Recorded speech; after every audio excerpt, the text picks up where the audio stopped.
ও মা, এতগুলো প্রদীপ একসাথে কেন? ওরে, এতগুলো না, 14 প্রদীপ। আজ তো ভূত চতুর্দশী। আজ দুপুরে যেমন 14 শাক খেলি, তেমনি সন্ধ্যায় 14 প্রদীপ জ্বালাতে হয়। ও, এবার বুঝলাম। কিন্তু কেন মা? ওই যে বললাম, ভূত চতুর্দশী। আর ভূতেরা বাড়ির বাইরে ঘুরে বেড়ায়, তাই ওদের তাড়াতে প্রদীপ জ্বালাতে হয়, বাজি ফাটাতে হয়। এ দিদি, তাড়াতাড়ি চল, আমরা বাজি ফাটাবো। দাঁড়া ভাই, এই একটা প্রদীপ বাকি।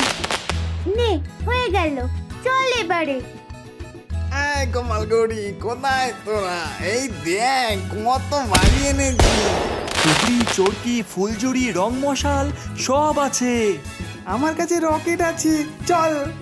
এরপর বাচ্চারা মাঠে গিয়ে নানান বাজি ফাটাতে থাকে আর আনন্দ করতে থাকে। কিন্তু এই কাতলাপুর গ্রাম থেকে অনেক দূরে ছিল এক বাজির দেশ। সেখানে নানান বাজিরা আজকের দিনে উৎসবে মেতে উঠেছিল, কারণ তারা প্রত্যেকে দীপাবলিতে জাঁকজমক করে কালী মায়ের পুজো করছিল। সেখানে তুবড়ি, চরকি, রকেট, রংমশাল সকলেই আনন্দে মেতে উঠেছিল। এই রকেট, একদম বেশি উঁচুতে যাবি না, ওরার কোনো দরকার নেই, চুপচাপ পুজো দেখ। মা, তুমি তো জানোই ওরাটাই আমার কাজ। আজকে পুজো, আমি তো উড়বই।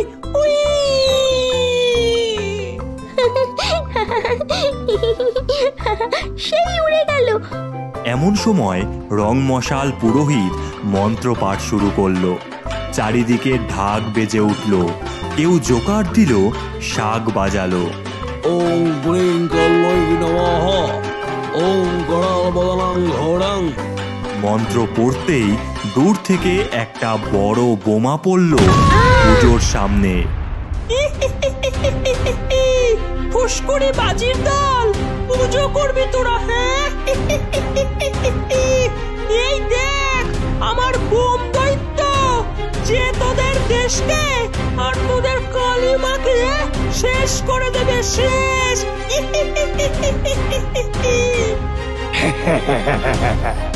এই নে, বড় ফুসকুড়ি বাজি, রিল্যাক্স, এবার তোর পালা। আমার তেজে তোরা সবাই শেষ হবি রে। একে একে চকলেট বোম আর ডিলাক্স ফাটতে থাকে। তুবড়ি, চরকি সবাই পালাতে থাকে। ওরে পালা, তোরা পালা! পালাও পালাও, বাঁচতে হলে পালাও। ওই ছেড়ো, ছেড়ো ওই। নে, মার, হাস। কিছুক্ষণের মধ্যেই বাজির দেশের বাজিরা মারা যায় আর চারিদিকে ধোঁয়ায় ভরে ওঠে। এখন থেকে চারিদিকে শুধুই বোম, ডিলাক্স, পেটো আর দুদু মায়ের রাজত্ব চলবে। আর এই রাজত্ব সারা গ্রামেও চালাতে হবে। চল কাতলাপুর গ্রামে।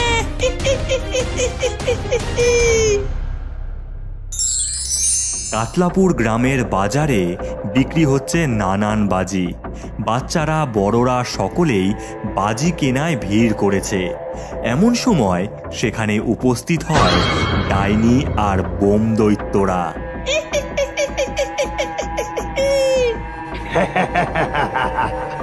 পালাও পালাও পালাও, ডাইনি এসেছে গ্রামে, পালাও পালাও। পালাও পালাও, বাঁচতে হলে পালাও। এই দোকানদার শোন, এখন থেকে এই গ্রামে শুধু বোম বিক্রি হবে, বোম। না না না, ওটা ক্ষতিকারক, আমি বেচবো না, আমি বেচবো না। না বেচলে তোর মুন্ডু ঘুরিয়ে দেবো রে। ওরে বাপরে, ওরে বাপরে, না না না, ঠিক আছে ঠিক আছে, আমি বেচবো, আমি বেচবো। এই তো।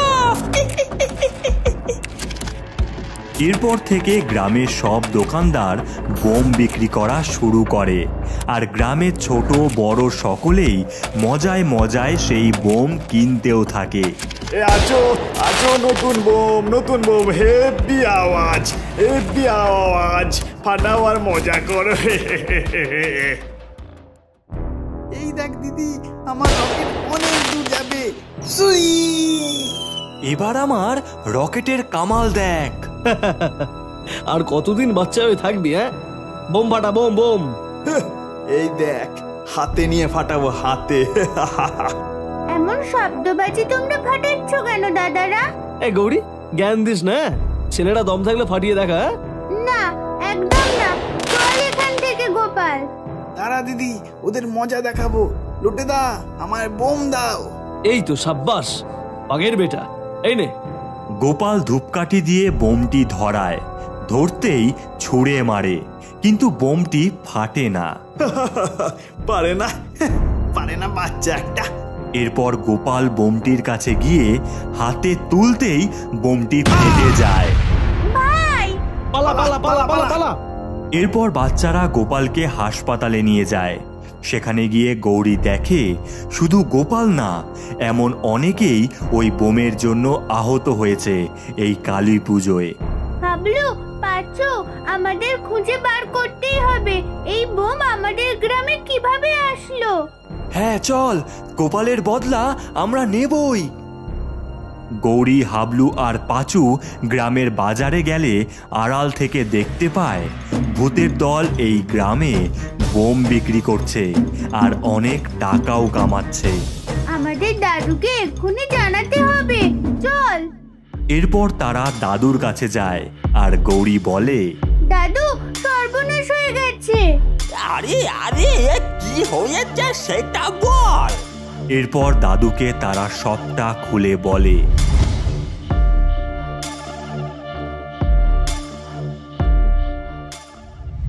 এই নে আমার জাদুই কার্পেট, আর এই হলো জাদুই পিচকারি। এই নিয়ে তোরা বাজির দেশে পাড়ি দে আর জয়ী হয়ে ফিরে আয়। আমরা আসছি দাদু। এরপর গৌরী, পাঁচু, হাবলু জাদুই কার্পেটে করে বাজির দেশে পৌঁছায় আর বলে, ডাইনি, তোর এত সাহস, আমার গ্রামকে বোম দিয়ে ধ্বংস করছিস? তোকেও ধ্বংস করব। বোম দৈত্য, বোম মার ওদের। বলার আগেই গৌরী আর তার দল পিচকারি করে সমস্ত বোমের গায়ে জল ছিটিয়ে দেয়। নে এবার ফেটে দেখা। আমার সব শক্তি শেষ। না, এ হতে পারে না। তবে রে, এই নে আমার জল বোম। হুশ! বাচ্চারা নিচে পড়ে যায় আর চোট পায়। ডাইনি ওদের মারতে যাবে এমন সময় সেখানে উপস্থিত হয় স্বয়ং মা কালী। ডাইনি, আমার সন্তানদের মারিস? বাচ্চাদের হাতে বোম তুলে দিয়েছিস তুই, আজ তোর রক্ষা নেই। আমায় ছেড়ে দাও, আমায় ছেড়ে দাও। আমার পুজোয় কোনো শব্দবাজি প্রয়োজন নেই, তেমনি এই পৃথিবীতে তোর কোনো প্রয়োজন নেই। এই নে। মা কালী খাড়া দিয়ে ডাইনিকে মেরে দেয় আর ডাইনি মাটিতে লুটিয়ে পড়ে। ধন্যবাদ মা কালী। তোমরা অনেক সাহসী। তোমরা শব্দবাজি থেকে দূরে থাকো আর গ্রামকে সতর্ক করো। যাও, তোমরা গ্রামে ফিরে উৎসবে মেতে ওঠো। তাই হলো, বাচ্চারা কার্পেটে করে গ্রামে ফিরে গোপালকে হাসপাতাল থেকে সুস্থ করে একসাথে মজা করতে থাকে আর গ্রামের সবাই পুজোতে মেতে ওঠে। পুরোহিত মশাই মন্ত্র পড়ে আর ঢাক বেজে ওঠে। দেখলে বাচ্চারা, বোম খুবই খারাপ, তাই শব্দবাজি না ফাটিয়ে কালী পুজোর ফুলঝুরি, তুবড়ি, চরকি ফাটিয়ে মজা করো। টাটা। বন্ধুরা, আর কতদিন বাড়িতে বসে বসে ভূতের গল্প দেখে যাবে? হ্যাঁ, বসে বসে টাকাও তুমি ইনকাম করতে পারো। আর তার জন্য রূপকথার গপ্প এনেছে দারুণ সুযোগ, দারুণ সুযোগ। ঘরে বসেই প্রত্যেক ভিডিও দেখে 500 টাকা জিতে নিতে পারো তুমি। 500 টাকা। আর তার জন্য আমাদের ভিডিও লাইক করতে হবে, 5টি ভালো ভালো কমেন্টও করতে হবে, 5 জন বন্ধুকে শেয়ারও করতে হবে, আর ইউটিউব ও ফেসবুক পেজ সাবস্ক্রাইব করতে হবে। ব্যাস।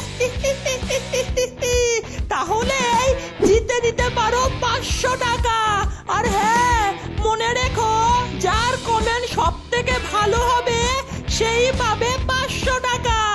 আর বিজয়ী প্রার্থীর নাম আমাদের চ্যানেলে ভিডিও শেষে বলাও হবে।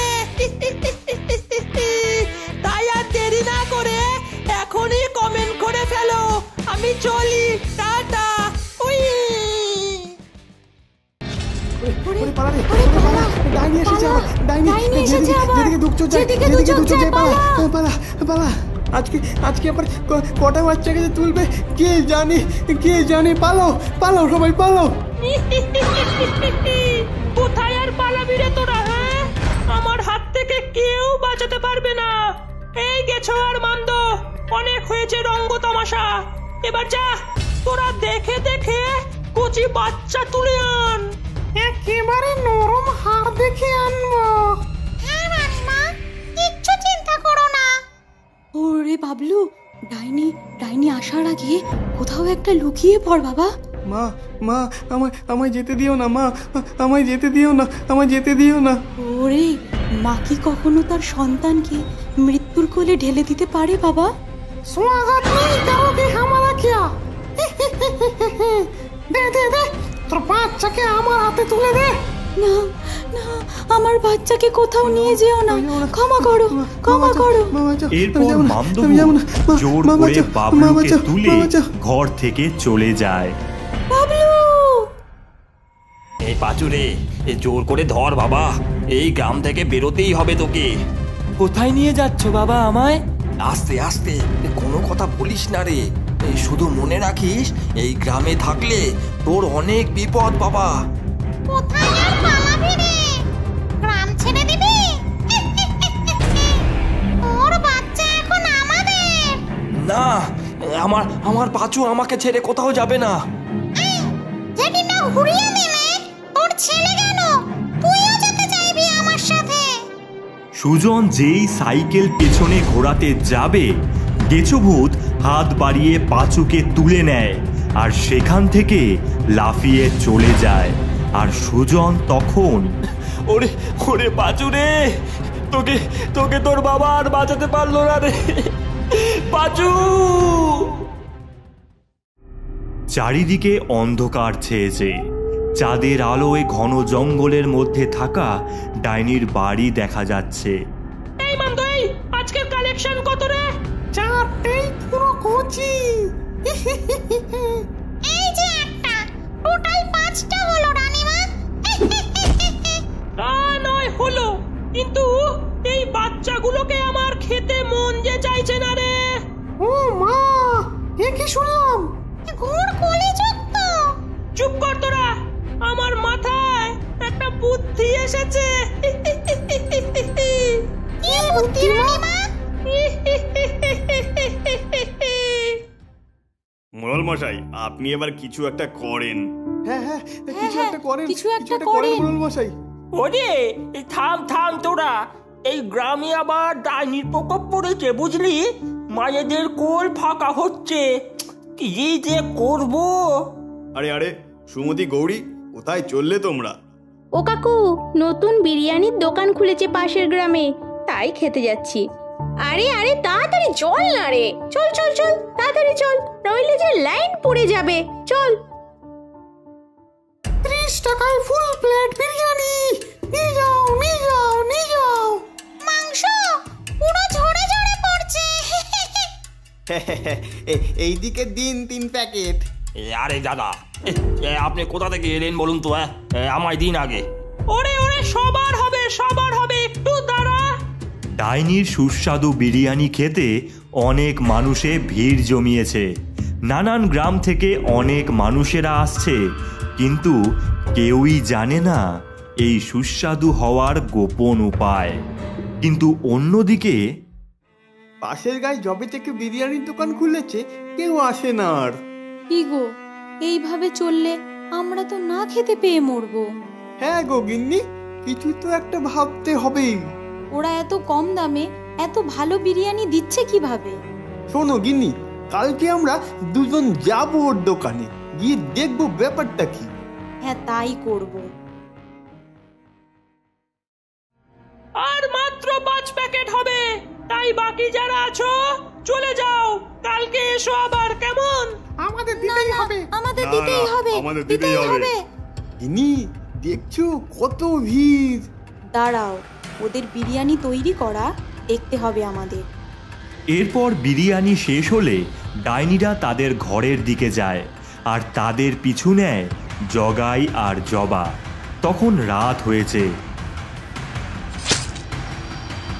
জগাই আর জবা জানালার কাছে দাঁড়িয়ে, ওরে হাতটা নিয়ে আয়, হাতের মাংসটা বিরিয়ানিতে দিলে বেশ ভালো লাগবে। এই নাও মা। কেমন বুদ্ধি বের করেছি বল, কেউ বুঝতেই পারবে না যে এগুলো সব বাচ্চাদের মাংস। তবে লোক বাড়ছে, আমাদের আরো বাচ্চা লাগবে। মান্দ, মোড়ল মশাইকে খবর দে। খবর দিতে হবে না, আমি এসে গেছি। বেশিদিন মনে হয় বাঁচবেন না। এই ডাইনি, এই ওকে মুখ সামনে কথা বলতে বলিস, বুঝলি?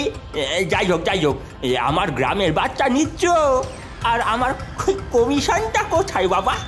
ওরে বুড়ো, সব আছে, এই নে, আরো দেব।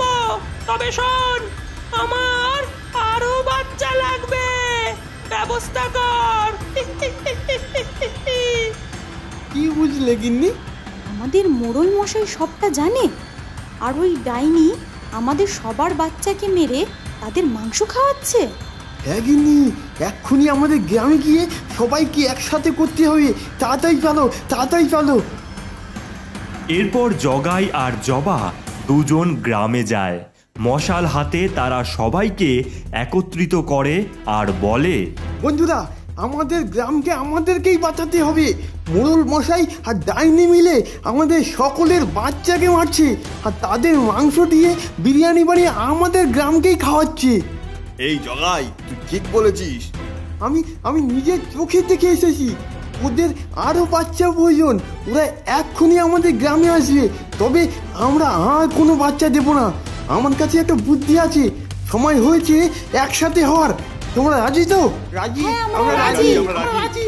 এরপর জগাইয়ের কথা অনুযায়ী গ্রামবাসীরা মিলে রাস্তায় একটি বাচ্চাদের ছবি কাঠে বেঁধে পুঁতে দেয়। এরপর মামদভূত সেখানে আসে। ওরে বাস, এই যে কচি বাচ্চাটা আমার জন্য অপেক্ষা করছে। যেই ধরতে যাবে এমন সময় গ্রামবাসী এসে ঘিরে দেয় আর মশাল দিয়ে মামদোর গায়ে আগুন লাগায় আর লাঠি দিয়ে মারতে থাকে। কিছুক্ষণ পর মামদো মারা যায়। অপরদিকে একইভাবে গেছো আসে আর দেখতে পায় একটি বাচ্চা রাস্তার মাঝে।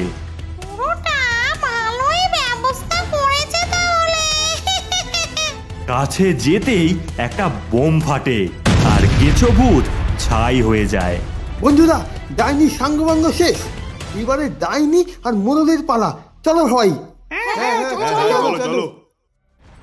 সকলে মিলে ডাইনির বাড়ির বাইরে আসে আর সবাই মশালগুলো বাড়িতে ছুঁড়ে দিতেই পুরো বাড়িতে ধাউ ধাউ করে আগুন জ্বলতে থাকে আর ডাইনি ও মোড়ল ভেতর থেকে বাইরে বেরিয়ে আসে। এমন সময় সকল গ্রামবাসী ডাইনি আর মোড়লকে দড়ি দিয়ে বেঁধে গ্রামের মাঠে নিয়ে যায়। মাঠে তখন একটা বড় হাঁড়ি বসানো হয়েছে। আজকে এই ডাইনি আর বুড়োকে আগুনে পুড়িয়ে আমরা বিরিয়ানি রান্না করে খাবো। কি বলো সবাই? সেটাই হোক। এরপর ডাইনি আর বুড়োকে বেঁধে আগুনের মধ্যে ঠেলে ফেলা হলো। কিছুক্ষণের মধ্যেই আগুনে মিশে গেল তারা। আর অন্যদিকে বিরিয়ানিও তখন রেডি। সবাই চলে এসো জগাইয়ের স্পেশাল বিরিয়ানি খেতে। তবে আজ টাকা লাগবে না। এইভাবেই কুসুমপুর গ্রাম ডাইনির হাত থেকে বাঁচল আর জগাইয়ের দোকানে আবারও লোক ভরে উঠল।